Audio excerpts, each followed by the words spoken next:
Watchman duty చేస్తూ ఉన్నాడు. Duty చేస్తున్నప్పుడు ఆయన డ్యూటీలో ఉంటుండగానే నిలబడ్డ పల్లంగా ఆయన కూలిపోయాడు.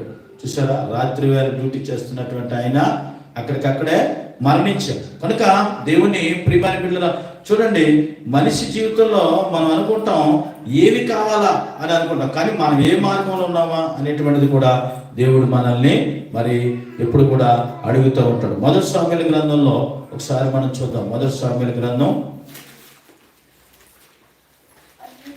2:8. దరిద్రులను అధికారులతో కూర్చుండబెట్టుటకును మన్మథల సింహాసనమును స్వతంత్రింపచేయుటకును. చూసారా, దరిద్రులను అధికారులతో కూర్చుండబెట్టుటకును మహిమ గల సింహాసనము స్వతంత్రించుటకును వారిని మట్టిలో నుండి ఎత్తువాడు ఆయనే.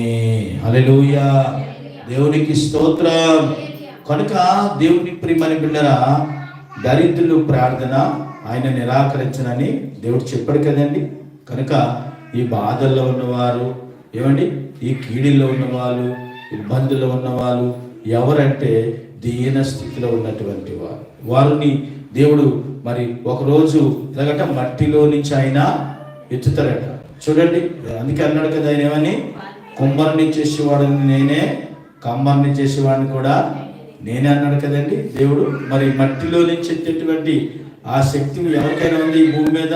మట్టిలో నుంచి అంటే తెలుసు కదా, కూరుకుపోయారు, ఇంకా పైకి రాలేదని అందరూ కూడా డిసైడ్ అయిపోయారు. అలాంటి వారిని కూడా చూడండి, చనిపోయారు అనుకుని డిసైడ్ అయిపోయారు, ఇంక బతకరాని అనుకున్నారు. అలాంటి వారిని కూడా దేవుడు లేపుతాడు. కనుక దేవుని బిడ్డలు ఆయన పునరుద్ధాన శక్తి మనుషుల మీద పంపించాలనుకున్నప్పుడు ఆనాడు మనం చూసాం కదా, లాజర్ని లేపింది.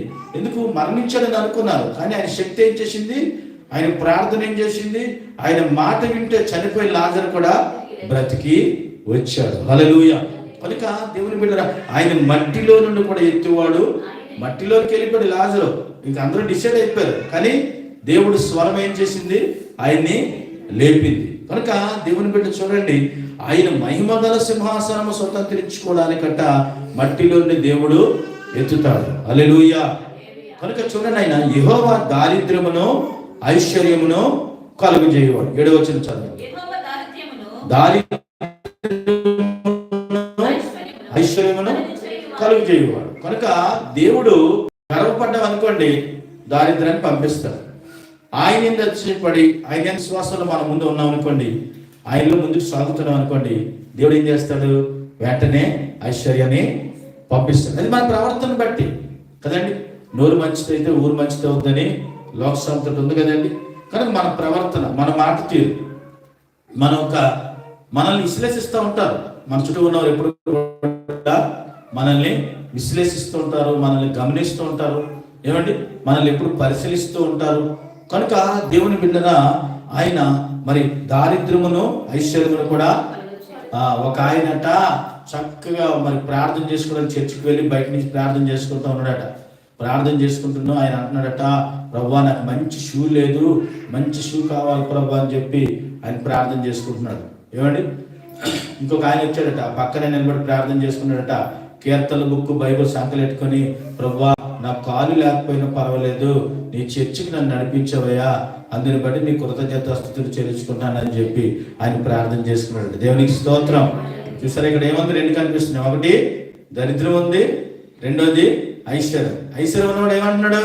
ఇంకా కావాలి, ఇంకా కావాలి, ఇంకా ఏదో కావాలని అంటున్నాడు. కానీ దరిద్రుడైనటువంటి పాప ఆయన ఏం చేసి దేవుడే కావాలనుకుని వచ్చాడు. కాలు లేకపోయినా దేవుడే కావాలని వచ్చాడు. అలాంటి వారిని దేవుడు ఇప్పుడు కూడా లేవనెత్తుతాడు. హల్లెలూయా.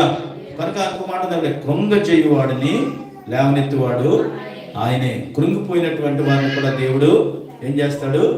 లేవనెత్తుతాడు. కుంగిన స్థితిలో ఉన్నటువంటి వారిని దేవుడు కృంగిపోకు, ఎందుకు కృంగిపోతున్నావు? ఎవరో ఏదో అన్నారని, ఎవరో బాధ పెట్టారని, ఎవరో మాటలు తోటాలుగా పనిచేశారని, ఎవరో నేను ఇబ్బంది పెట్టారని, ఏమండి, ఎప్పుడు కూడా నీవు కుంగిపోకూడదు. నీకే చెప్తున్నాను, దేవుడు నీతో మాట్లాడుతున్నాడు. కనుక నీవెప్పుడు కూడా కృంగిపోసే పని లేదు. ఒక్కసారి దేవుని వైపు చూడు, ప్రభు వైపు చూడు. ప్రభు వైపు చూసినట్లయితే ప్రభు నీ జీవితాన్ని మార్చడానికి శక్తిమంతుడు. ఆయన ప్రభు నీ జీవితంలో కృంగిపోయిన జీవితాన్ని ఆయన